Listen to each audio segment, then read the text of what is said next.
আসসালামু আলাইকুম। বাংলাদেশ বেতার গোপালগঞ্জ। খবর পড়ছি এস এম শফিউল্লাহ রাজ। বাংলাদেশ জাতীয়তাবাদী দল নড়াইল জেলা শাখার উদ্যোগে এক বিশেষ যৌথ সভা অনুষ্ঠিত হয়েছে। দলীয় কার্যক্রম গতিশীল ও সাংগঠনিক ভিত্তি মজবুত করার লক্ষ্যে গতকাল দুপুরে জেলা বিএনপির দলীয় কার্যালয়ে এ সভা অনুষ্ঠিত হয়। সভায় প্রধান অতিথি হিসেবে উপস্থিত ছিলেন বিএনপি কেন্দ্রীয় কমিটির সহ-সভাপতি সহ সাংগঠনিক সম্পাদক বাবু জয়ন্ত কুমার কুণ্ডু, জেলা বিএনপির সভাপতি, নড়াইল ১ আসনের সংসদ সদস্য বিশ্বাস জাহাঙ্গীর আলমের সভাপতিত্বে নড়াইল সদর থানা বিএনপির সভাপতি বীর মুক্তিযোদ্ধা মোহাম্মদ মুস্তাফিজুর রহমান আলেক, জেলা বিএনপির সাংগঠনিক সম্পাদক খন্দকার ইজাজুল ইসলাম বাবু, মাহবুব মোর্শেদ জাফেল, সাবেক সাংগঠনিক সম্পাদক শাহরিয়ার রিজভী জজ, জেলা ছাত্রদলের আহ্বায়ক খন্দকার মাহমুদুল হাসান সনি, সদস্য সচিব মামুন গাজী ও নড়াইল জেলা বিএনপি সহ এর অঙ্গ সহযোগী সংগঠনের বিভিন্ন পর্যায়ের নেতাকর্মীরা উপস্থিত ছিলেন। এ সময় বক্তারা স্থানীয় নির্বাচন, বর্তমান রাজনৈতিক পরিস্থিতি মোকাবেলা ও আগামী দিনের আন্দোলন সংগ্রামে সাংগঠনিক অবস্থান জোরদার করতে দলের তৃণমূল পর্যায় পর্যন্ত নেতাকর্মীদের ঐক্যবদ্ধ থাকার আহ্বান জানান। গোপালগঞ্জের মুকসুদপুরে প্রতিবন্ধী ব্যক্তিদের মাঝে হুইল চেয়ার বিতরণ করা হয়েছে। গতকাল সকালে মুকসুদপুর উপজেলা সমাজসেবা অধিদপ্তরের আয়োজনে উপজেলা পরিষদ চত্বরে এডিপির অর্থায়নে বিশেষ চাহিদা সম্পন্ন ৩০ জন ব্যক্তির মাঝে এই হুইল চেয়ার বিতরণ করা হয়েছে। অনুষ্ঠানের প্রধান অতিথি ছিলেন বিএনপির কেন্দ্রীয় নির্বাহী কমিটির সহ সাংগঠনিক সম্পাদক সেলিমুজ্জামান সেলিম এমপি।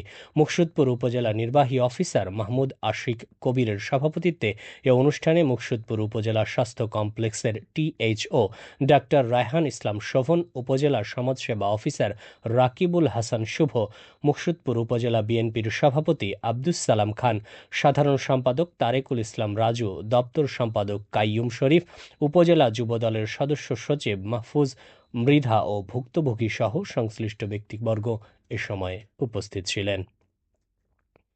মাদারীপুর সদর উপজেলার পাঁচখোলায় দিনব্যাপী বিনামূল্যের মেডিকেল ক্যাম্পে শতাধিক রোগীকে চিকিৎসা সেবা দেওয়া হয়েছে।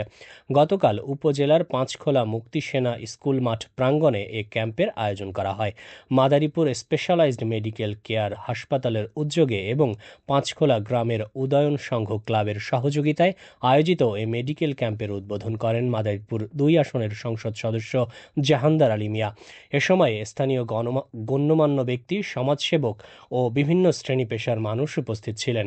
পরে সংসদ সদস্য ক্যাম্পে আগত রোগীদের খোঁজখবর নেন এবং চিকিৎসকদের সাধারণ ও অসহায় মানুষের পাশে থেকে মানবিক সেবা অব্যাহত রাখার আহ্বান জানান।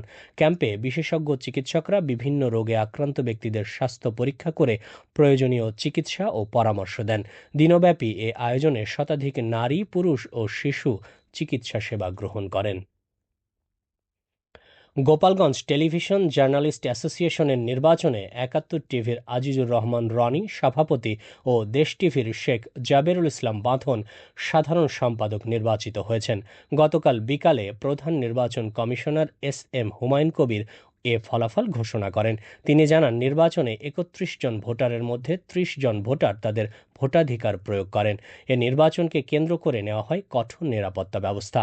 সহ সভাপতি ২টি পদে আর টিভির আবদুল্লাহ আল মামুন, অপর পদে বিজয় টিভির আসিকুজ্জামান ও এস এ টিভির আজিজুর রহমান টিপু একই ভোট পেলে লটারিতে আসিকুজ্জামান নির্বাচিত হন। যুগ্ম সাধারণ সম্পাদক দীপ্ত টিভির হুসাইন ইমাম সবুজ, সাংগঠনিক সম্পাদক পদে এশিয়ান টিভির তানভীর হাসান সৈকত ও কোষাধ্যক্ষ পদে এনটিভির মাসুদ পারভেজ নির্বাচিত হয়েছে। নির্বাহী সদস্য পদে ৪টি পদে স্টার টিভির নুরুল আলম ফয়সাল, নিউজ 24 টিভির সামিউল আলিম, চ্যানেল 1 টিভির সঞ্জয় বিশ্বাস ও বাংলা টিভির সৈয়দ আকবর হোসেন নির্বাচিত হয়েছে। এর আগে সকাল ১০টা থেকে বেলা ১টা পর্যন্ত আনন্দমুখর পরিবেশে ভোট গ্রহণ অনুষ্ঠিত হয়। প্রধান নির্বাচন কমিশনারের সহযোগী ৩ নির্বাচন কমিশনার হলেন আমিনুল হাসান শাহিন, নূতন শেখ ও শরীফুল ইসলাম। ঢাকা ভাঙা হাইওয়ে এক্সপ্রেসের ভাঙা বগাইল টোল প্লাজা সংলগ্ন এলাকায় গতকাল ভোরে অজ্ঞাত গাড়ির চাপায় পিষ্ট হয়ে পিতা পুত্রের মৃত্যু হয়েছে। পিতা-পুত্র নিজেরাই একটি ট্রাক চালিয়ে ঢাকা থেকে যশোরের দিকে যাচ্ছিল। পথিমধ্যে ট্রাকের চাকা পাংচার হলে তা পাল্টানোর কাজ করছিলেন তারা।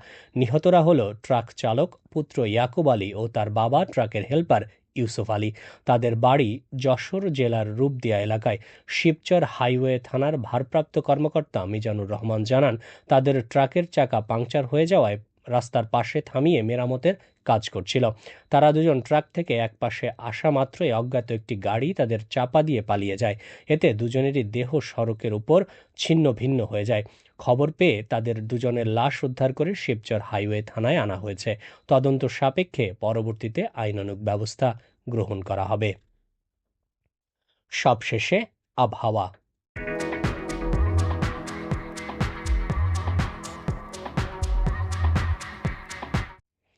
আজ বেলা ১টা পর্যন্ত দেশের অভ্যন্তরীণ নদীবন্দরসমূহের জন্য আবহাওয়ার পূর্বাভাসে বলা হয়েছে, রংপুর, দিনাজপুর, রাজশাহী, পাবনা, বগুড়া, টাঙ্গাইল, ময়মনসিংহ, ঢাকা, কুষ্টিয়া, ফরিদপুর, মাদারীপুর, কুমিল্লা, নোয়াখালী ও সিলেট অঞ্চলের ওপর দিয়ে পশ্চিম অথবা উত্তর পশ্চিম দিক থেকে ঘন্টায় ৪৫ থেকে ৬০ কিলোমিটার বেগে অস্থায়ীভাবে দমকা অথবা ঝোড়ো হাওয়া সহ বৃষ্টি অথবা বজ্রবৃষ্টি হতে পারে। এসব এলাকার নদীবন্দরসমূহকে ১ নম্বর সতর্ক সংকেত দেখাতে বলা হয়েছে। খবর শেষ হলো। আমাদের পরবর্তী খবর প্রচারিত হবে সকাল ১০টা ৩০ মিনিটে বাংলায়।